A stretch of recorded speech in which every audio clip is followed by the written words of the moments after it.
l'apprentissage et le handicap à l'occasion de la sortie d'un guide dont on va vous parler en fait pendant l'heure qu'on va passer ensemble.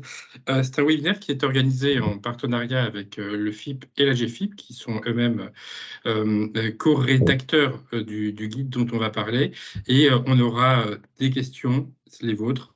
On aura des invités, des entreprises qui témoigneront de leurs pratiques et on va s'intéresser au secteur public et privé. Juste avant de commencer, en fait, si vous le souhaitez, si vous en avez besoin, on vous partage quelques informations sur le sous-titrage. Si vous souhaitez activer les sous-titres, en fait, parce que vous en avez besoin, vous avez ici le process pour vous rendre ce webinaire encore plus accessible et encore plus agréable.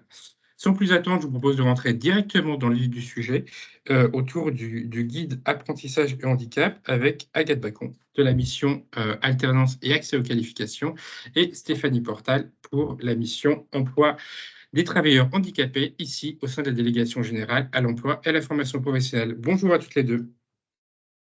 Bonjour. Bonjour. Eh ben, on commence peut-être par les enjeux autour de ce guide et de cette question du handicap et de l'apprentissage.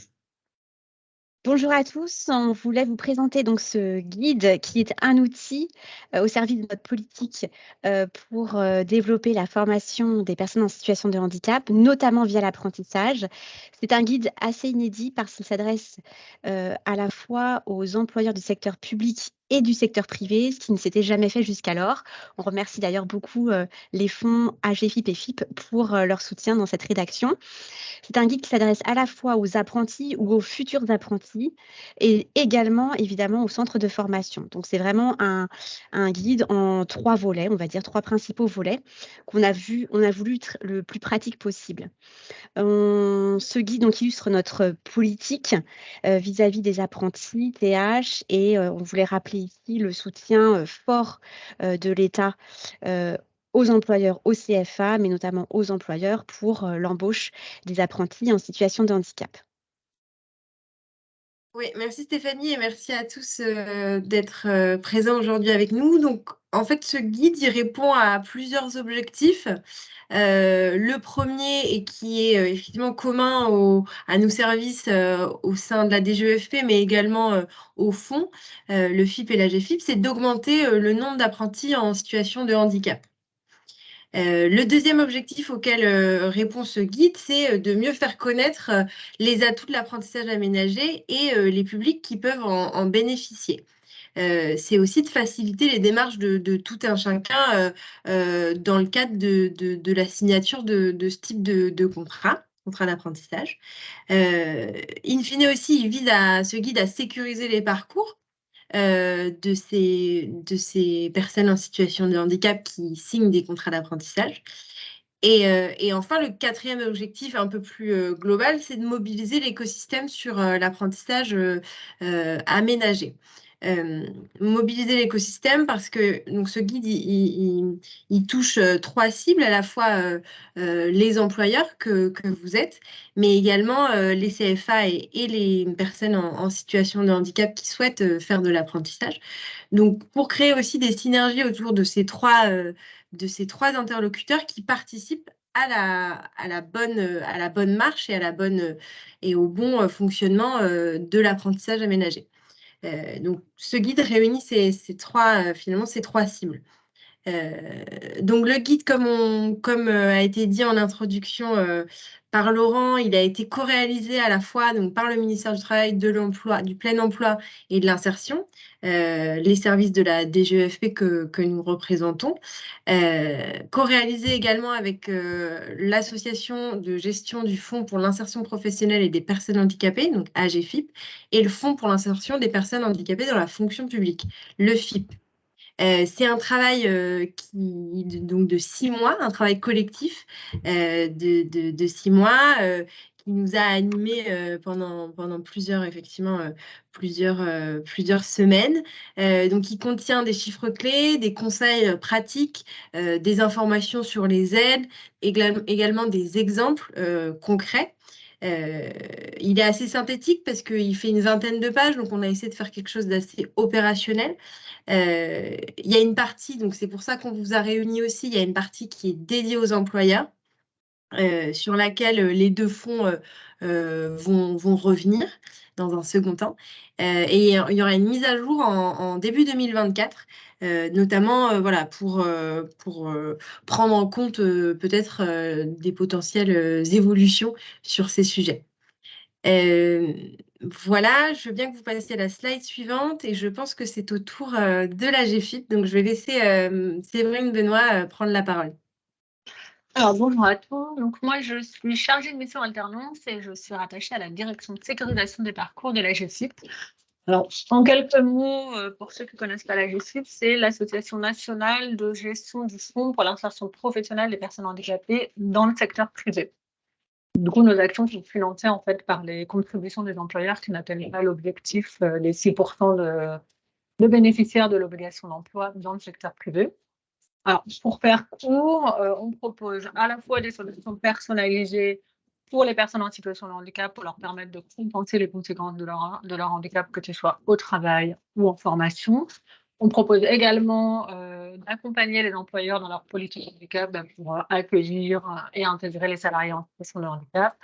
Et également une offre à destination des organismes de formation pour les aider à rendre leur formation plus inclusive. Donc ça, c'était la présentation plus globale de la GFIP.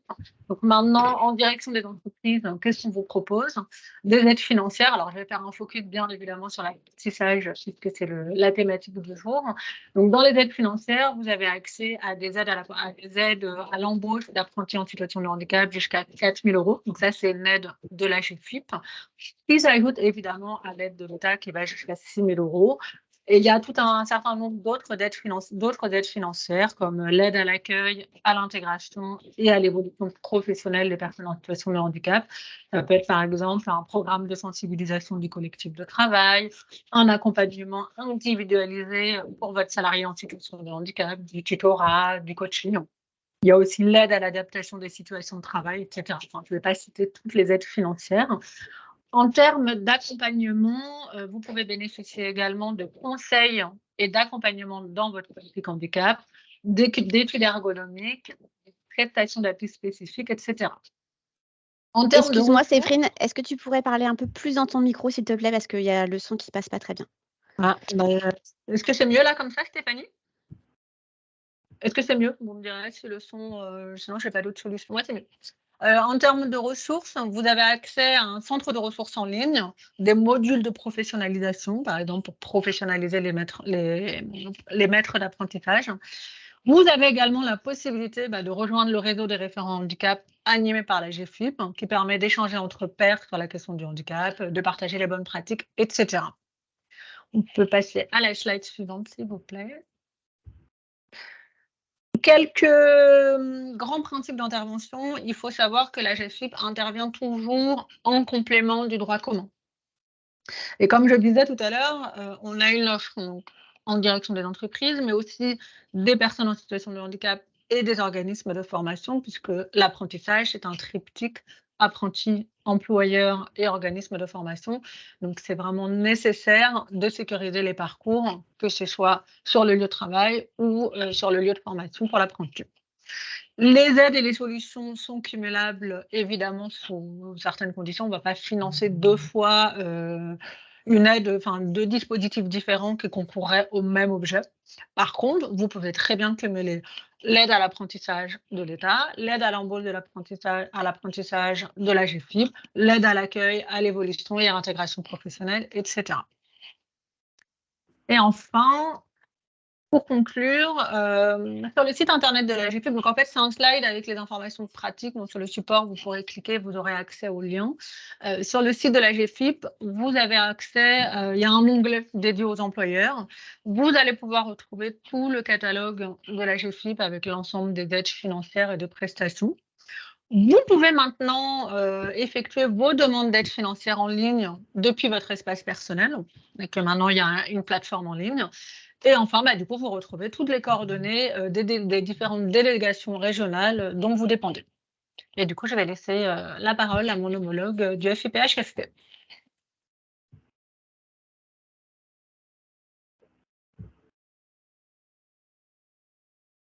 Bonjour à tous et à toutes. Donc, je suis Caroline Levigné, je suis chargée de mission pour la recherche et l'innovation au sein du FIPHFP, le Fonds d'insertion pour les personnes handicapées dans la fonction publique, et je suis aussi en charge de l'apprentissage au sein de l'établissement public. Il faut savoir que le FIP a dans ses priorités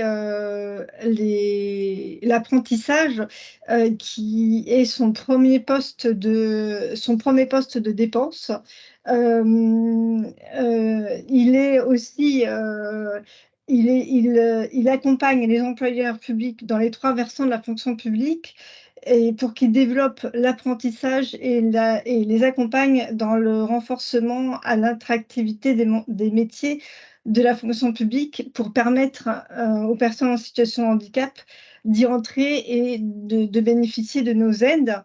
Le FIP a toujours voulu être au plus près des employeurs et des personnes en situation de handicap dans les 3 versants de la fonction publique à travers des aides. La première aide, ça sera, c'est vraiment pour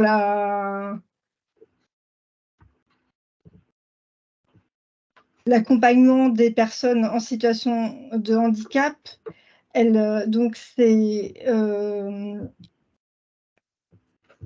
la participation à l'aversement d'une indemnité représentant 80% de la rémunération brute et des charges patronales par année d'apprentissage durant toute la durée du contrat, et d'une participation jusqu'à 10 000 € pour une formation d'une durée maximale de 36 mois. Ça peut être aussi l'accompagnement d'un socio-pédagogique avec la prise en charge au surcoût pédagogique et la participation liée aux frais de temps de formation.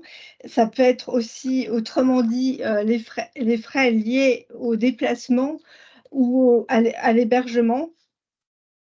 Et les aides qui peuvent aussi être à la formation du maître d'apprentissage. Cela peut concerner une indemnité versée à l'employeur pour compenser les heures de tutorat exercées par le maître d'apprentissage, une aide qui est aussi une prime d'insertion à la titularisation et au contrat, dès lors que le contrat se termine et que la personne est titularisée, il peut avoir une prime. Le FIP peut l'aider dans l'obtention d'une prime. Le secteur public a une particularité. Le gouvernement a mis en place un dispositif innovant et expérimental qui permet de titulariser un apprenti en situation de handicap directement, ayant effectué un apprentissage au sein d'un service. Et ce dispositif concerne les 3 versants de la fonction publique. Donc, il permet la titularisation d'un contrat de droit public vers la fonction publique. Et c'est une attention toute particulière à ce dispositif parce que ça concerne les 3 versants de la fonction publique. Et ça n'a pas de caractère automatique. L'employeur n'est pas dans l'obligation de mettre en œuvre ce dispositif, mais en tout cas, il est présent dans l'article 91 de la loi de la transformation de la fonction publique. Et sinon, par rapport à la slide suivante,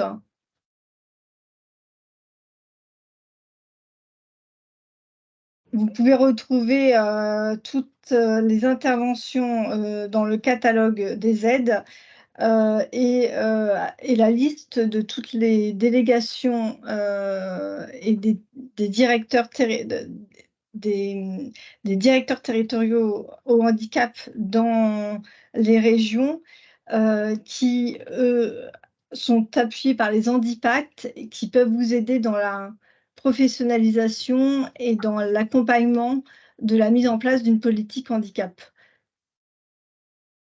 Très bien, merci beaucoup Caroline pour ces présentations. Peut-être répondre de manière intermédiaire à 2-3 questions qu'on a dans le chat. Donc tout le monde ne voit pas la présentation. Donc je parle sous le contrôle d'Agathe et Stéphanie, mais je pense qu'on pourra la mettre à disposition de chacun des participants. Alors ne nous envoyez pas vos mails, on le mettra sur un lien qu'on vous mettra à disposition. Il y a une question aussi qui nous est posée, c'est le guide, en fait, est-ce qu'on va nous l'envoyer? Alors là, peut-être, Agathe et Stéphanie, où est-ce qu'on trouve ce guide pour revenir un tout petit peu en arrière? Oui, en effet, on va pas l'envoyer à chaque participant aujourd'hui. Il est déjà disponible en fait sur notre site internet à la page qui concerne les contrats d'apprentissage aménagés. Vous y avez déjà accès. Je vais pouvoir vous mettre, on va peut-être pouvoir mettre le lien, mais normalement c'est dans votre invitation. Donc vous avez déjà le lien qui est actif, donc vous pouvez le lire, le diffuser sans souci dès maintenant. Merci beaucoup. On a aussi pas mal de... Alors, je vais peut-être m'adresser plutôt à vous, Caroline. On a une question sur le FIP.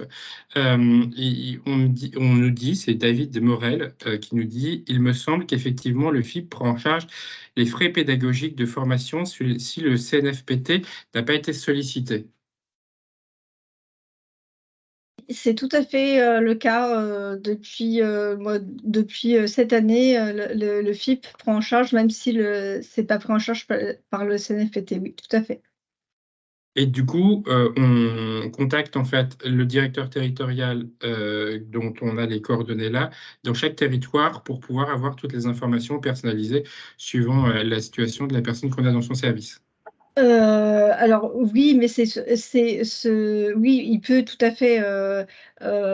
à fait contacter le directeur territorial au handicap, tout à fait. Très bien. N'hésitez pas, là aussi, à poser toutes les questions en fait, que vous avez sur cette question handicap et apprentissage. On a tous les experts du secteur public et privé en direct, donc vraiment profitez-en. Merci beaucoup. Je pense n'avoir oublié aucune question à ce stade. Je vous propose de passer peut-être au retour d'expérience de 2 entreprises. Ça vous peut-être provoquera quelques questions. Et je donne la parole pour commencer au secteur privé avec Marie Dorvé. Bonjour, merci de m'avoir invité. Moi, je suis DRH du groupe Elitis, qui est un bureau d'études dédié aux flux techniques du bâtiment et qui s'est fait une spécialité dans le domaine de l'efficacité énergétique avec la conception et la construction de tours à énergie positive. Et il se trouve que nos métiers sont des métiers extrêmement pointus et pénuriques. Et mon témoignage se fait relire par la porte et par l'entrée des compétences, puisque on n'a pas cherché à embaucher un travailleur en situation de handicap, mais on cherchait quelqu'un qui avait des compétences dans le domaine de l'économie de la construction.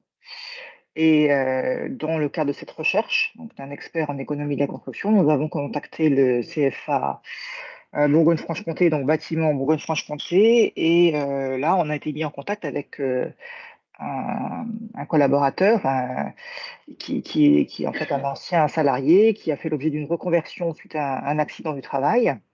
Je vais donner son prénom, je sais qu'il n'y verra pas d'inconvénient, il a déjà participé avec moi à des témoignages, donc là, il s'appelle Sacha. Et donc l'entrée et la mise en contact avec Sacha, c'est fait via la porte des compétences. Il se trouve qu'après, lorsque nous l'avons reçu, nous avons donc appris qu'il avait un handicap, et que c'est quelqu'un qui le partageait bien volontiers. Donc du coup, ça m'a permis de connaître son histoire, de comprendre aussi ses contraintes et ses besoins en termes d'installation ergonomique. C'était compatible avec mon métier, puisque ce sont des métiers qui sont essentiellement sédentaires sur des postes de travail avec un travail sur écran. Donc c'était compatible avec sa situation de handicap. Et puis, du coup, j'ai été en contact ensuite avec les acteurs clés en lien avec sa situation. Lui était déjà en contact avec Cap Emploi avant, mais ce n'est pas Cap Emploi qui nous a mis en relation. Il était également en relation avec la référente handicap du centre d'apprentis. Encore une fois, ça ne s'est pas passé par son intermédiaire. En réalité, c'est vraiment l'entrée qui s'est fait par les compétences. ce suivi derrière, ça nous a permis de solliciter cette aide à l'embauche dont vous parliez tout à l'heure. Donc, on a bénéficié de cette aide de 4 000 €. Et puis, de voir avec la GFIP ce qu'on pouvait mettre en place comme aménagement de son poste de travail. Donc, il y a eu notamment l'acquisition d'un fauteuil. On avait fait venir, ou plutôt c'est la GFIP qui a dû faire venir un ergonome ou un intervenant spécialisé dans tout ce qui était justement fauteuil adapté. Donc, on a fait un test de fauteuil, on a fait un test d'aménagement ergonomique du poste de travail avec le soutien de la GFIP. Et puis derrière, on a eu un financement pour ces aménagements. Sacha est resté avec nous de septembre 2021 jusqu'à juin 2023. Donc, il a quitté il n'y a pas très longtemps. C'était quelqu'un qui était très ouvert sur son histoire et qui a pu la partager en interne. Donc ça, c'était intéressant parce que comme beaucoup d'employeurs en déficit de profils ayant une reconnaissance de travailleurs handicapés, ça nous a permis de démystifier, on va dire, donc de parler de son expérience à lui. Il a fait une petite vidéo qu'on a partagée dans la newsletter et sur les réseaux d'entreprise. Et puis il a participé, je vous le disais tout à l'heure, à des témoignages avec moi, notamment à la direction départementale du travail. Voilà, et Sacha a souhaité lui poursuivre, on aurait bien aimé l'embaucher, donc ça a très bien fonctionné à la fois d'un point de vue intégration humaine et compétence, parce que c'était quelqu'un qui était extrêmement exigeant vis-à-vis de lui-même. Il a obtenu brillamment ses examens alors que c'était une reconversion, hein. Et il a souhaité poursuivre sur une formation plutôt d'ordre managérial, parce que c'est quelqu'un qui avait tout à fait le leadership et le savoir-être qui lui permettra de prendre un poste de management d'équipe. Donc, du coup, il a poursuivi en licence dans une école de commerce et il a préféré faire une alternance dans une autre entreprise pour voir une autre entreprise. Donc, ça se comprend aussi tout à fait. Voilà, donc une très bonne expérience qui s'est fait plutôt par l'entrée compétence, mais qui nous a permis aussi d'être plus ouvert, plus transparent et de témoigner sur la question du handicap à l'entreprise. Je n'ai pas précisé, c'était une alternance, un contrat d'apprentissage pendant 2 ans. Voilà, je ne sais pas si vous avez des questions, n'hésitez pas. Oui, Marie, merci beaucoup. Il avait plus de 30 ans, cet apprenti? De mémoire, oui, parce qu'il a même quasiment 50 ans, 45, quelque chose comme ça. Donc, Ok. Là, c'est une particularité aussi de l'apprentissage aménagé que vous retrouverez dans le guide, c'est-à-dire que les personnes en situation de handicap peuvent être embauchées en contrat d'apprentissage, même au-delà des 29 ans, qui est l'âge normalement réglementaire pour l'embauche d'un apprenti.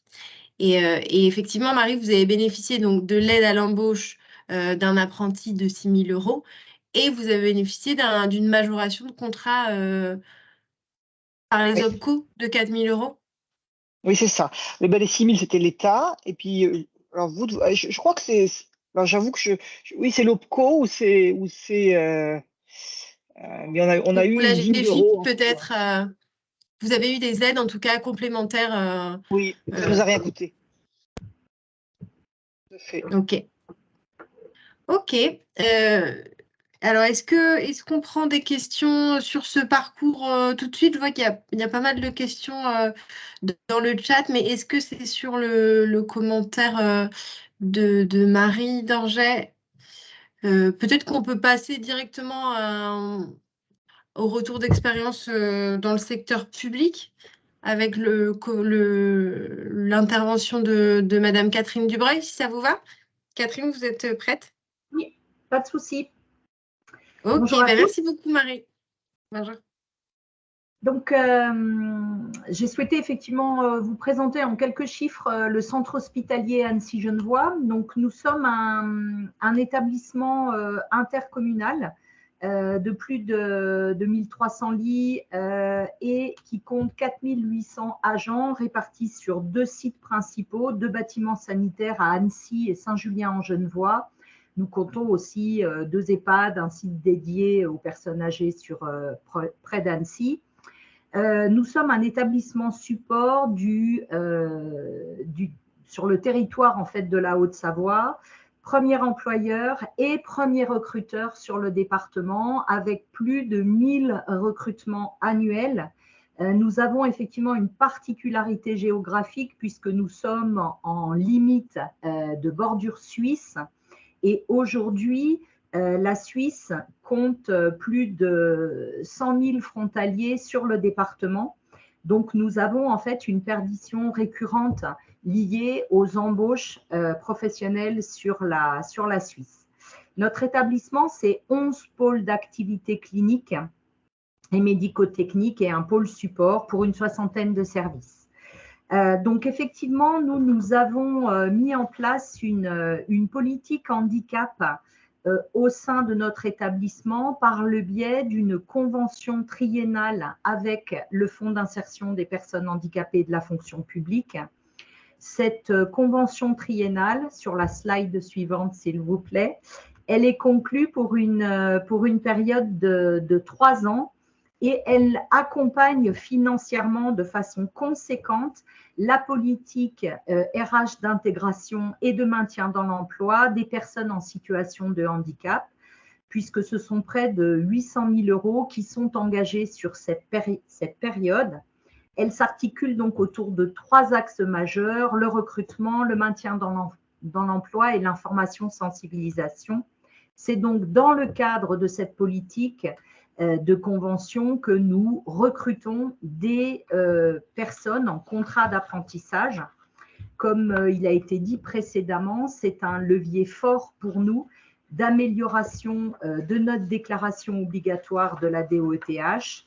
Et vous pourrez constater sur la slide suivante que grâce au conventionnement triennal, par le biais de cette activation d'accompagnement financier, nous avons fait croître de façon significative notre déclaration du taux d'emploi direct, puisqu'en gros, nous sommes passés d'un peu plus de 3% à plus de 6% cette année. Donc, pour nous, le levier du recrutement dans le cadre de ce mécanisme, on va dire, de l'emploi, qu'est le contrat d'apprentissage, a été quelque chose de très important puisque aujourd'hui, nous comptons 7 contrats d'apprentissage de bénéficiaires de l'obligation d'emploi qui sont en cours, auxquels s'ajoutent donc 31 contrats d'apprentissage classiques, donc sur la slide suivante, qui sont présents au 1er septembre. Nous avons vraiment, sur la période du premier conventionnement, eu une montée progressive du contrat d'apprentissage, puisqu'en gros, on avait un engagement de 3 contrats d'apprentissage par an. Et effectivement, aujourd'hui, on voit que s'est installé un chiffre beaucoup plus conséquent du fait de l'arrivée en fait de plusieurs bénéficiaires de l'obligation d'emploi vers notre centre hospitalier. En fait, moi j'ai un terreau très fertile pour trouver des candidats au sein de mon département, que ce soit auprès du service public de l'emploi, Pôle emploi ou Cap emploi, avec qui nous mettons en place des job dating dédiés évidemment à la question de l'apprentissage et de la formation, que ce soit auprès d'établissements médico-sociaux, comme par exemple les CRP, les centres de réadaptation professionnelle, que ce soit auprès de partenaires comme l'ADAPT, l'UDAPI et autres, ou des établissements adaptés et des ESAT, avec qui, là aussi, nous mettons en œuvre beaucoup de stages. Nous réalisons dans notre établissement plus de 2800 stages par an. Et parmi ceux-là, une place importante est réservée aux personnes en situation de handicap. Dans le cadre de ces stages, les personnes peuvent voir si le milieu de la santé et d'un hôpital plus particulièrement leur convient et orienter ensuite leurs souhaits de formation professionnelle dans le cadre du contrat d'apprentissage pour nous rejoindre. De la même façon, on travaille aussi beaucoup avec les confédérations patronales en local qui animent souvent des clubs d'entreprise et au travers desquels il y a beaucoup de mise en œuvre autour de la question de l'apprentissage, de l'alternance en général. Je suis aussi proche des organismes de formation de mon territoire, en proximité d'Annecy, qui peuvent aussi nous trouver des candidats, puisqu'aujourd'hui, il y a des référents handicap au sein de chacun des organismes de formation. Et je suis en lien avec ces personnes afin d'avoir des candidatures sur les contrats d'apprentissage de BOE. Enfin, on a aussi des clubs de service au sein du département qui sont très actifs sur la question de l'emploi des personnes en situation de handicap et qui peuvent également nous amener ces candidats. Je pense au Lions Club ou au Rotary, avec lesquels, par exemple, nous pouvons organiser des manifestations comme les Handitalents qui ont eu lieu cette année et qui vont se réitérer l'année prochaine. Enfin, effectivement, il y a aussi beaucoup d'associations du domaine du handicap qui nous apportent leur soutien et leur aide pour orienter les candidats vers nous. Donc, on n'a pas de difficulté à trouver des personnes en situation de handicap susceptibles de venir chez nous. La question est malgré tout de garder en fait ces personnes-là. Et effectivement, on a aussi des aides d'accompagnement prises en charge par le FIP qui sont conséquentes et qui nous permettent en fait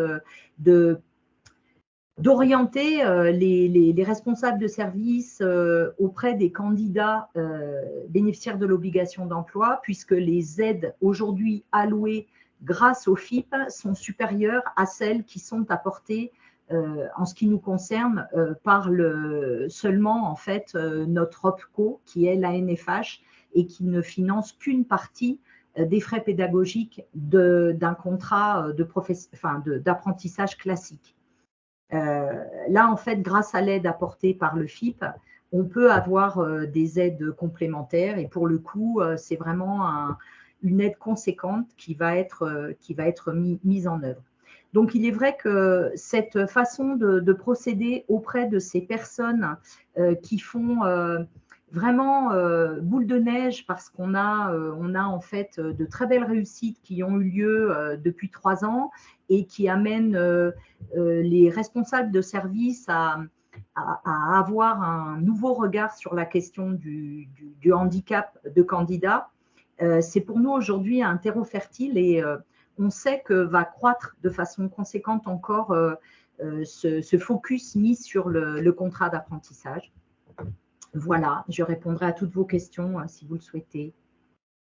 Peut-être une question à chaud, en fait. Aujourd'hui, vous recrutez sur quel type de métier en contrat d'apprentissage chez vous?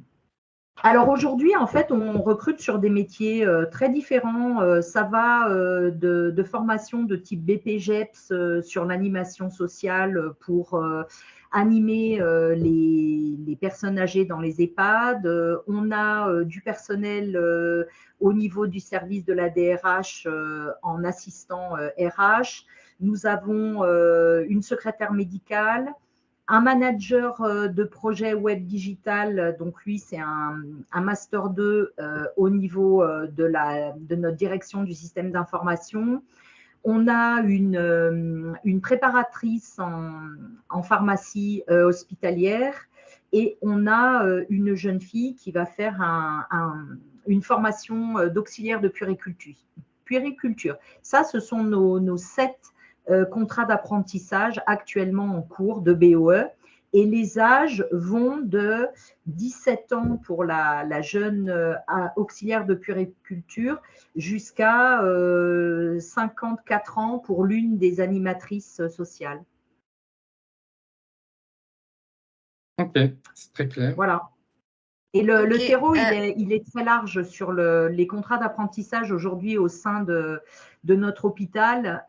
Sur les 31 CA classiques, on a par exemple plusieurs contrats d'apprentissage sur le métier d'aide-soignante, voilà, sur des métiers plus en lien avec la santé, mais on a un panel en fait qui est assez ouvert.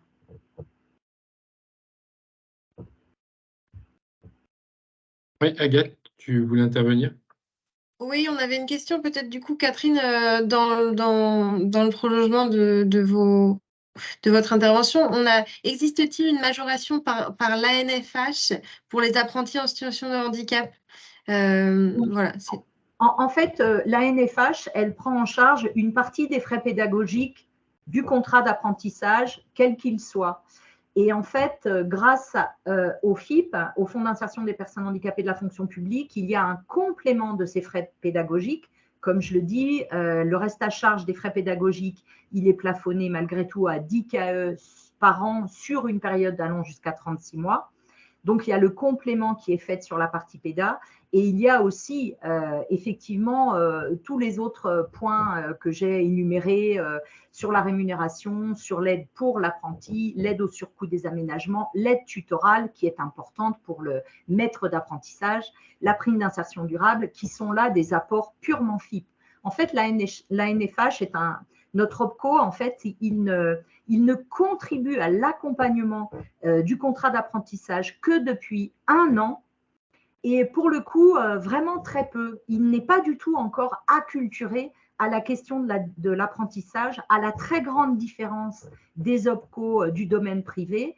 Moi, j'arrive du domaine de la formation du privé. Et pour le coup, effectivement, la question de l'apprentissage dans le privé est très, très, très en avance sur celle du public, en tous les cas de la FPH. Et grâce au FIP, on peut aujourd'hui compenser ce retard. Donc, le FIP nous sert vraiment de levier. Et je pense que le train de l'ANFH va arriver plus tardivement pour récupérer les grandes avancées du FIP.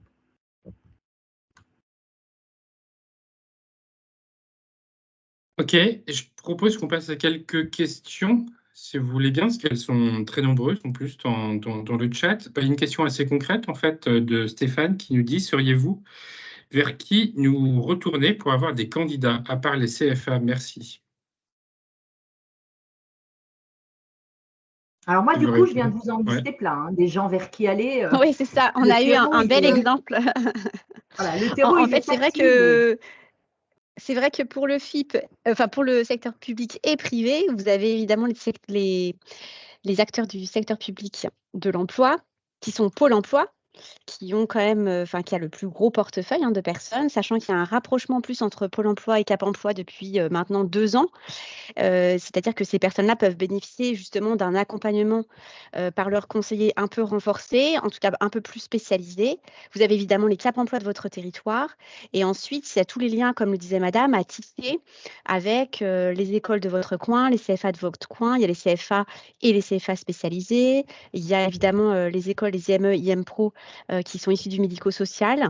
Il y a aussi très certainement à faire un lien avec le rectorat, puisqu'il y a des enseignants référents dans chaque académie et qui font le lien avec toutes les classes ULIS qui se développent de plus en plus au niveau collège, mais maintenant aussi au niveau lycée. Donc, du coup, des niveaux d'études qui pourraient correspondre ensuite à des entrées aussi en apprentissage. Donc, il y a vraiment à tisser et à créer en tout cas des ressources vraiment proches par rapport à des opérateurs, des acteurs que vous avez dans votre territoire. Mais ensuite, c'est vrai que c'est important sûrement d'aller se faire connaître parce qu'il y a parfois aussi une réticence entre l'employeur, les écoles, l'éducation nationale. On y travaille. Il y avait une question aussi sur qu'est-ce qu'on fait pour améliorer les passerelles entre l'école et le statut ensuite en CFA. On y travaille avec la direction générale de l'enseignement scolaire qui a aussi une volonté d'accompagner tous ces élèves de plus en plus nombreux en situation de handicap à chaque rentrée. Donc, c'est vraiment un point important. Mais en tout cas, dans vos territoires, il y a des référents, des enseignants référents et des inspecteurs et inspectrices qui sont vraiment dédiés à tous ces jeunes qui ont des parcours aménagés avec, on appelle plutôt des besoins particuliers, pas forcément un handicap, mais des besoins particuliers. Eh bien, on a une autre question aussi sur ayant pris un contrat d'apprentissage en contrat d'apprentissage une personne en situation de handicap dans le cadre d'un Master 2, venant de l'intégrer en CDI, sommes-nous susceptibles de bénéficier de l'aide de l'AGFIP? On pourra poser la même chose aussi sur le FIP. Et puis, à quel moment, en fait, d'une manière générale, on demande cette aide? Alors, je pense j'avais répondu. Oui, pardon. Allez-y. Non, je voulais juste dire aussi que parfois, il n'y a pas besoin de demander des aides.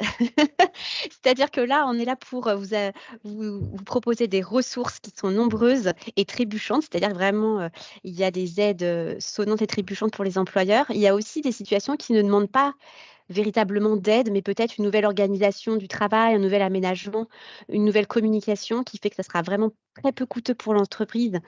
Voilà. Mais de toute façon, dès lors que la personne est entrée dans l'entreprise, en tout cas pour le secteur privé, je laisserai la parole à Séverine. Elle peut bénéficier des aides de la GFIP selon voilà, les besoins de la personne.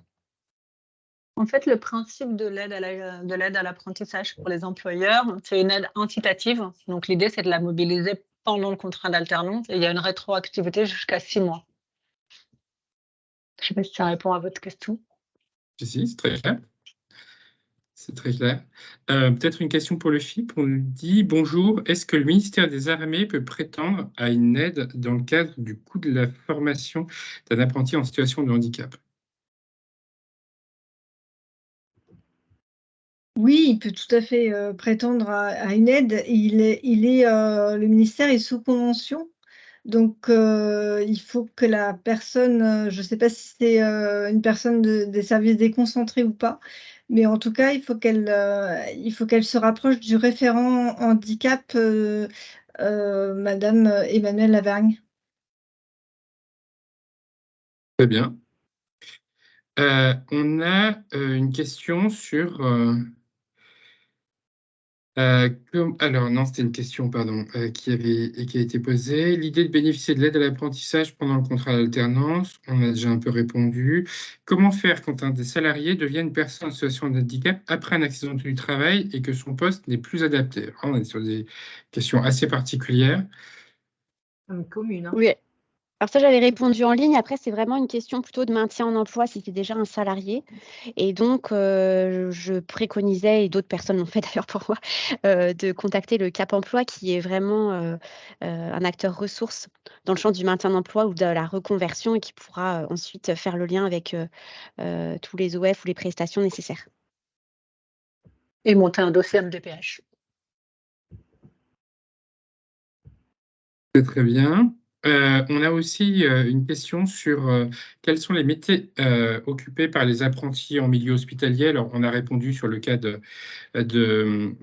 Annecy tout à l'heure. On a vu que c'était quand même très divers, en fait. Et d'une manière générale, d'une année sur l'autre, en fait, on est aussi sur des métiers divers comme cela.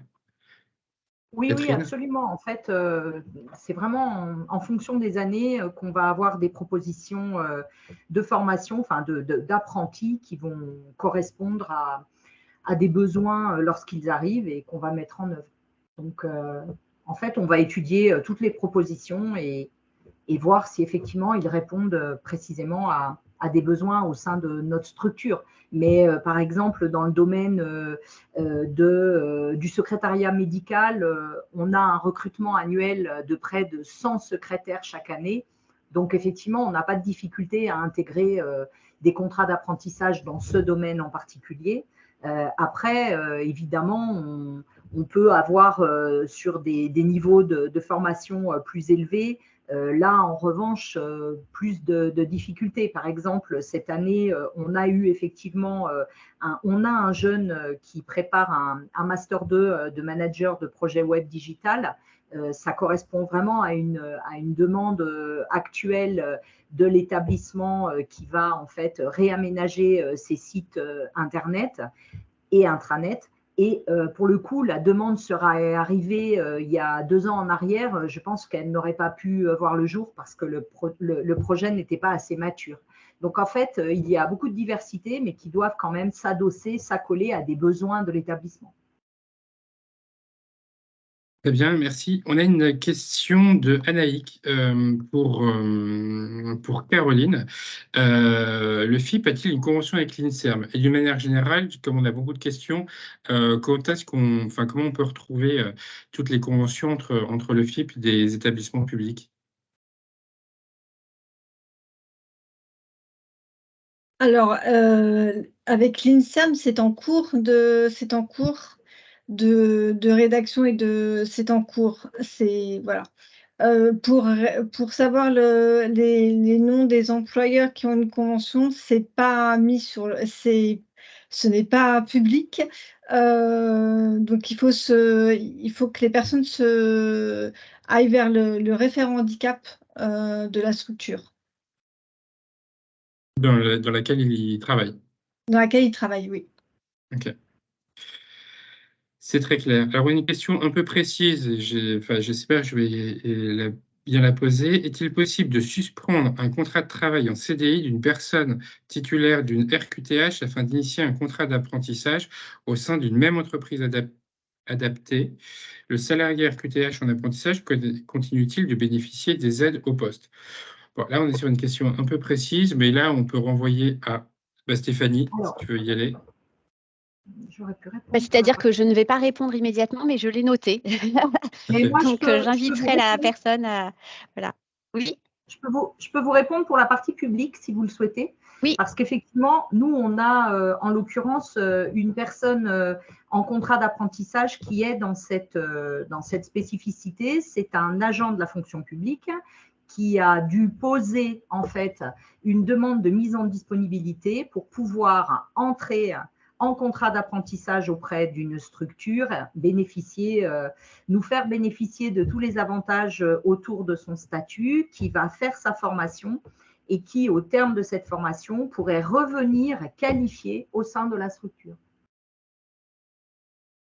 En fait, dans la fonction publique, on peut se mettre en disponibilité de son établissement pour une période allant jusqu'à 5 ans et y revenir. La question de mettre en œuvre une formation dans le cadre du contrat d'apprentissage peut rentrer dans le cadre de cette disposition. Merci. Du coup, je me renseignerai parce que là, ça concerne en plus les entreprises adaptées. Donc, il y a un autre jeu d'aide qui rentre en ligne de compte. Donc, j'ai bien noté la question. Et du coup, on avait beaucoup de questions, d'ailleurs, Stéphanie, sur les entreprises adaptées. Est-ce qu'on peut faire un contrat d'apprentissage dans une entreprise adaptée? Est-ce qu'on bénéficie des mêmes aides qu'une entreprise classique? Oui, c'est pareil, on fera une réponse groupée, je pense, sur ce thème, parce qu'il y a pas mal de questions de la part d'entreprises adaptées. Donc, je ferai une réponse dans les prochains jours et puis on la diffusera. En tout cas, on fera un petit focus, je pense, sur la page consacrée. Merci. Existe-t-il une aide tutorale dans le privé pour l'accompagnement d'un alternant? Existe-t-il une aide tutorale dans le privé pour l'accompagnement d'un alternant? Peut-être préciser un peu la question, mais on a vu tout à l'heure, peut-être avec la GFIP, qu'il y avait... Ouais. Ouais, il existe la GFIP, Séverine peut nous en dire plus, mais il existe des aides, en tout cas, à la formation du maître d'apprentissage dans l'entreprise. Ils n'ont pas le tuteur, en fait, c'est pour les contrats de professionnalisation, le maître d'apprentissage pour les contrats d'apprentissage. Mais ça, c'est précisé aussi dans le guide. Marie? Oui, ce que je voulais simplement dire par rapport à ça, c'est que c'est vrai qu'il existe des contenus de formation très élaborés sur les tuteurs en entreprise. Moi, ça fait plus de 30 ans que je suis dans le domaine des ressources humaines. C'est souvent des formations qui sont très lourdes. Typiquement, sur le tutorat, pour donner un témoignage, on a mis en place un process interne beaucoup plus léger et l'équipe ressources humaines accompagne les tuteurs, s'entretient avec eux pour leur préciser leur rôle et il y a un suivi du coup du tutorat, hein, parce que effectivement il y a des formations mais qui sont extrêmement lourdes et qui par expérience sont pas franchement adaptées, hein. Et quant aux aides, alors oui, peut-être qu'il y a des aides, mais je crois que c'est plutôt une question managériale et une question de suivi qu'une question d'aide. Bien, merci. Alors, on a aussi des alternants qui nous suivent, et donc en l'occurrence Marion, qui nous dit « Je suis alternante, c'est ma première année. Ma patronne m'a demandé de regarder ce webinaire. » Très bien, bienvenue Marion. « Quelles sont les aides que moi, j'ai le droit en tant qu'apprenti et que mon entreprise a le droit si j'ai un dossier MDPH ?» Alors, peut-être qu'on peut rappeler aussi que dans le guide, il y a un volet spécial en fait pour les apprentis.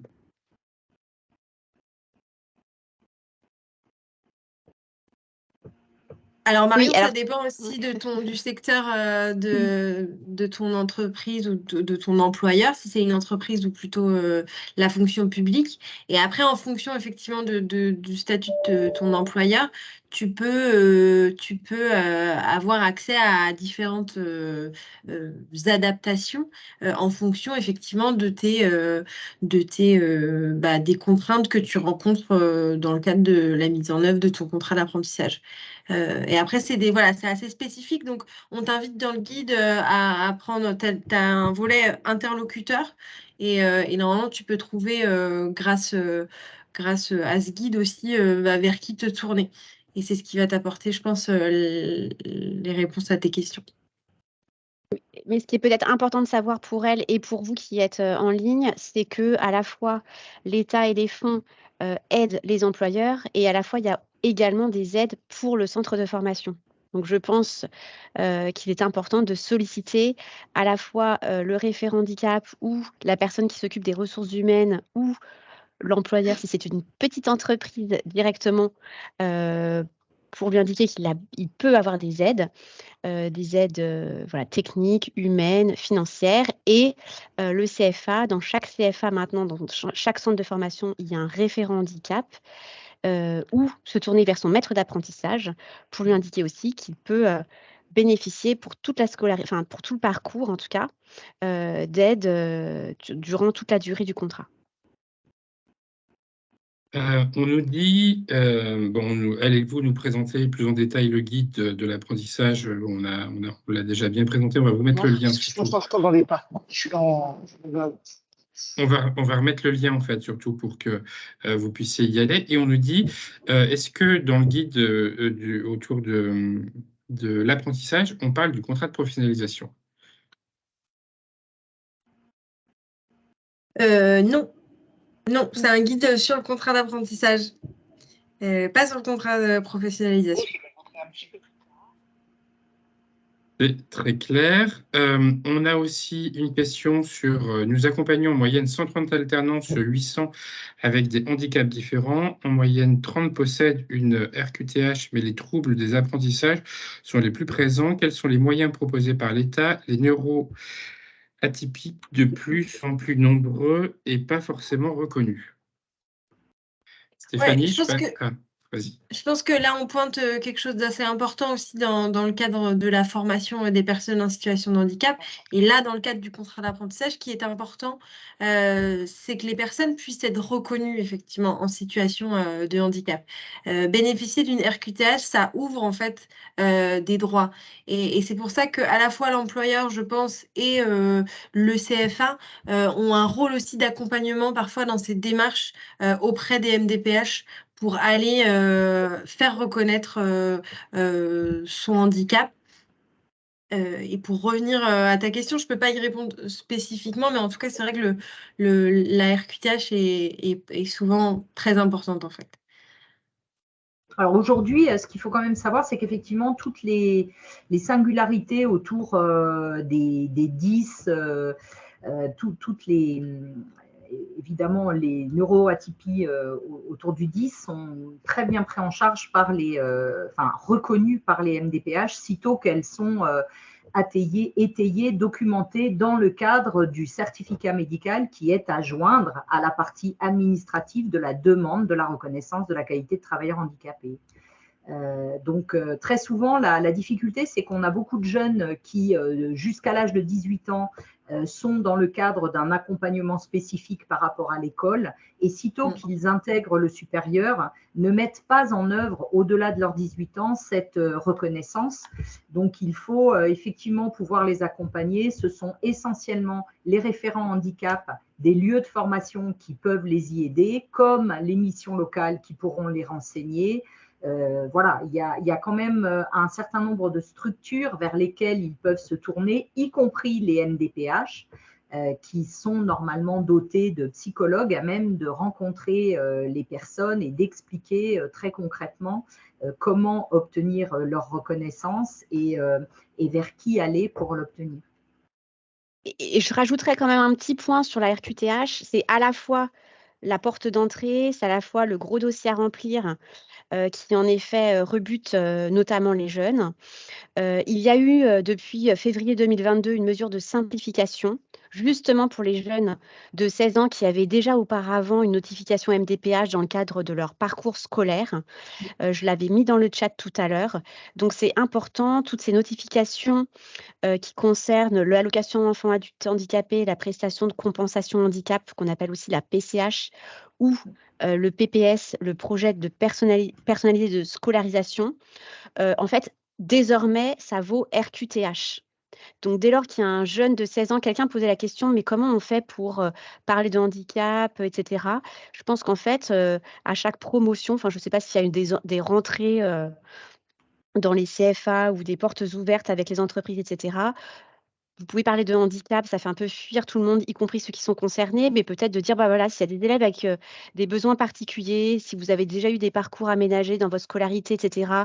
Voilà, ça inclut tout le monde, les 10, les pas 10, etc. Venez nous voir parce on peut faciliter en fait votre parcours par la suite. Et donc, tout ça vaut RQTH. Donc, vous pourrez, dans votre contrat d'apprentissage, noter la RQTH dès lors qu'il y a un titre qui est donné par l'apprenti. On n'a pas encore d'attestation qui fait la bascule de cette équivalence, mais la loi le prévoit. Ces titres, à partir de 16 ans, dès lors que c'est notifié, ces titres valent RQTH. Donc, ils n'ont plus besoin de demander la RQTH pour avoir les droits qui en découlent. On va peut-être prendre une dernière question, parce qu'il est bientôt 15 heures. On nous dit, je suis en situation de handicap, j'ai commencé un contrat d'apprentissage au 1er septembre. Je ne l'ai pas dit en arrivant dans l'entreprise. Est-ce que c'est trop tard aujourd'hui pour ma patronne, en l'occurrence, pour bénéficier des aides ?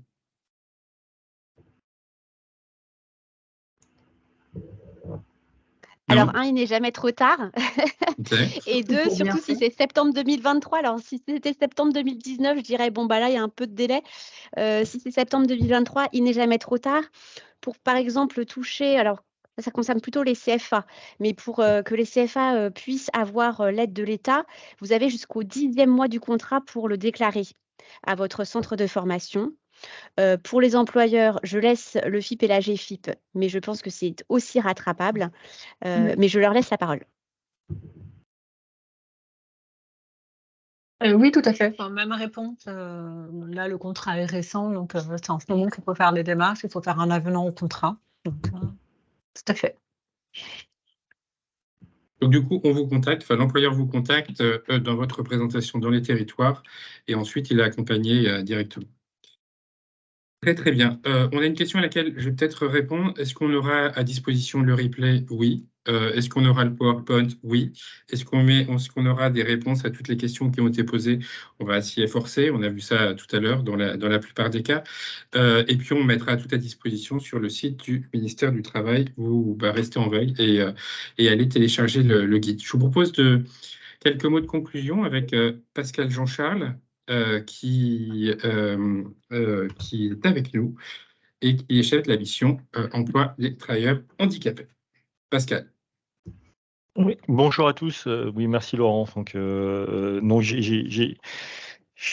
vous ai rejoint au cours de route et je suis très heureux parce que j'ai constaté que j'étais le 425e à me connecter. Donc, vous êtes très, très nombreux. Et donc, c'est une très belle chose pour nous sur cette question. Et je vois qu'elle intéresse. Donc, je vous remercie tout d'abord, tout simplement de votre participation, de tous les témoignages, des questions qui ont été nombreuses, peut-être avec une heure qui est peut-être trop courte pour couvrir tout l'intérêt pour le sujet, mais c'est aussi ça l'intérêt du guide et de sa présentation et désormais de sa publication. Et donc, merci à tous les employeurs qui sont autour de cette table virtuelle et puis nos services déconcentrés et également nos partenaires des fonds.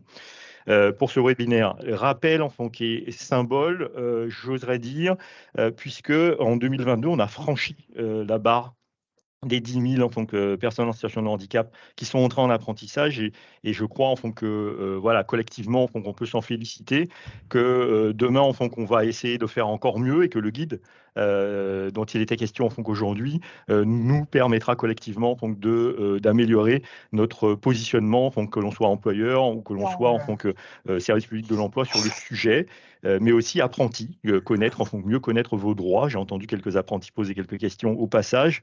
N'hésitez pas à vous en emparer, à le citer, le partager longuement avec vos autres camarades dans la même situation.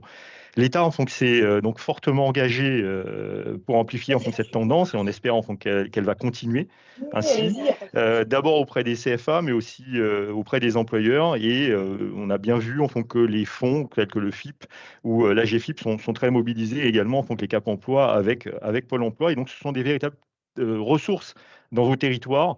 Et donc, n'hésitez pas à établir ces ponts avec eux, à consolider, à poser des questions, à essayer de mettre l'éclairage là où ça avance, ça fonctionne bien, mais là aussi vous pensez qu'il y a des améliorations à apporter. Et en cela, j'ai bien aimé les témoignages de nos deux entreprises. Ça donne envie d'aller les voir de plus près. Les bénéficiaires des aménagements, comme a pu le dire Stéphanie Portal à l'occasion d'une des questions, oui, on rappelle qu'il y a eu une évolution avec la loi en 2022 où les notifications des maisons départementales pour les personnes handicapées valent RQTH pour les mineurs de 16 ans et plus. Pour les AETH, pour les PCH, les PPS et les PPS notamment. Donc, c'est un peu plus facilité, et donc véritablement qu'il faut pouvoir le diffuser largement auprès des bénéficiaires, que désormais il y a une équivalence RQTH et qu'il n'y a pas besoin de monter le dossier RQTH, qui est parfois un peu difficile, je le reconnais.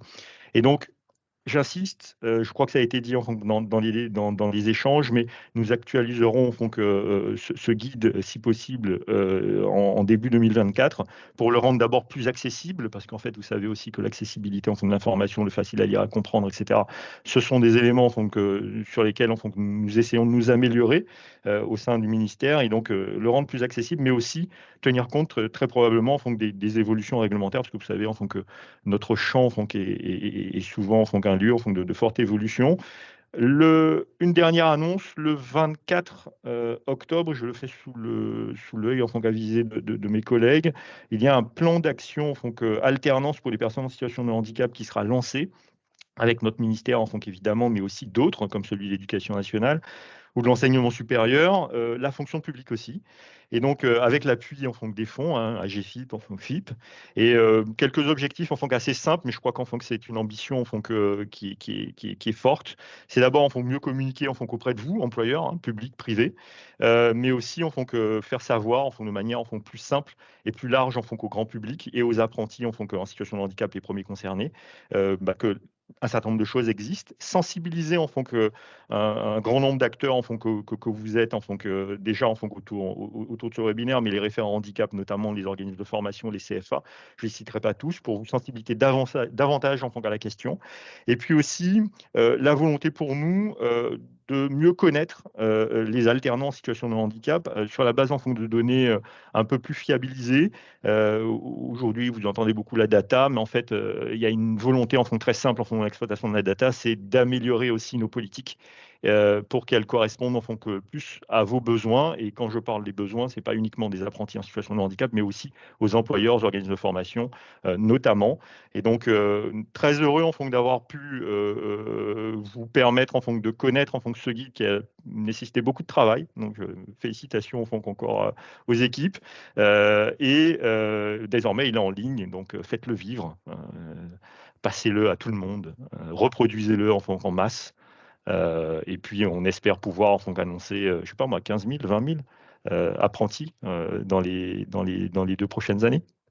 Merci à vous. Merci beaucoup. Et on se retrouve très prochainement sur le site du ministère du Travail pour la réponse et l'ensemble des supports qu'on vous a partagés. À très bientôt. Bon après-midi. Au revoir. Au revoir. Au revoir.